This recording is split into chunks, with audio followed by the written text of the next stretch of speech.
Imagine you wake up at 3, you train at 4, you go 4 to 6, come home, breakfast, relax, blah, blah, blah. Now you're back at it again, 9 to 11, right? You relax, and now all of a sudden you're back at it again, 2 to 4, and now you're back at it again, 7 to 9. Look how much more training I have done by simply starting at 4, right? And so now you do that, and as the years go on, the separation that you have with your competitors and your peers just grows larger and larger and larger and larger and larger.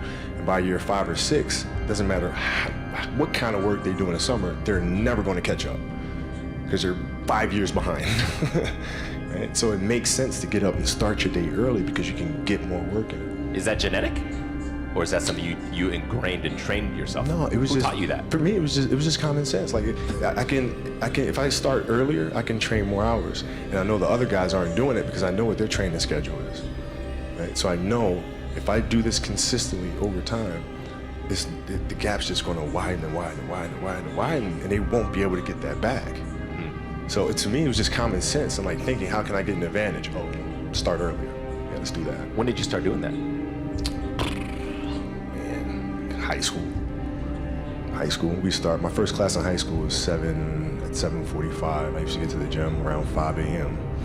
and I'd play before school. And then school would start. Who's playing with you at 5 a.m.? My coach. So my coach would show up and we'd do all these basketball drills. Mm-hmm. Right? So just you and your coach? Just me and my coach. And sometimes it would just be me and the janitor. And who's still there today. And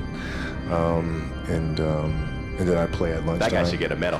I hooked him up with a few things. But I played during lunch and then practice after, and then go home, do my schoolwork, and then watch a bunch of game film and games on TV and study film. Was that the only thing you've been obsessed about, basketball?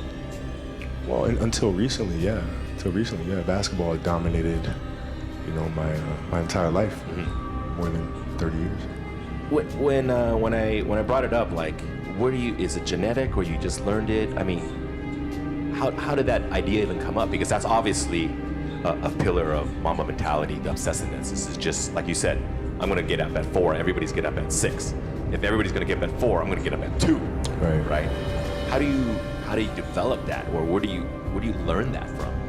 Well, I think it's just a matter of what's important to you. Mm-hmm. What's important to you for whatever reason. I felt like I didn't feel good about myself if I wasn't doing everything I could to be the best version of myself. If I felt like I left anything on the table, it would eat away at me. I wouldn't be able to look myself in the mirror. Right? So the reason why I can retire now and be completely comfortable about it, because I know that I've done everything I could to be the best basketball player I could be. And so that's where it comes from for me. You can't leave any stone unturned. But the important thing to understand is you can't shortchange yourself. Like you're not cheating anybody but yourself. Right? I mean, you're tired. You're literally this far away from the line. Why would you not go that extra to touch the line?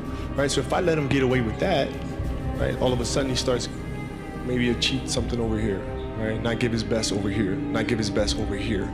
And as years go on, he's going to be he's not going to reach his full potential because he's been taking these little shortcuts that just add up. And you can't let that happen. Our job as teachers, as mentors, as inspirers, it's our responsibility to hold them accountable to those things. The funny part is we were just talking about this kid. We were in the back, and Kobe's like, I bet you that kid will never, ever miss the line again. Yeah.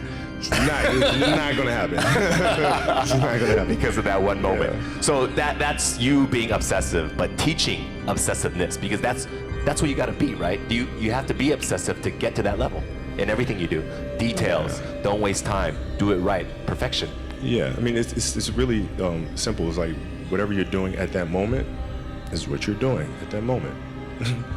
It's like that's where the obsessiveness is having attention to detail for the action that you are performing at the time you're performing it. And if you can have that kind of focus, you can't help but to have a certain level of obsession or attention to detail.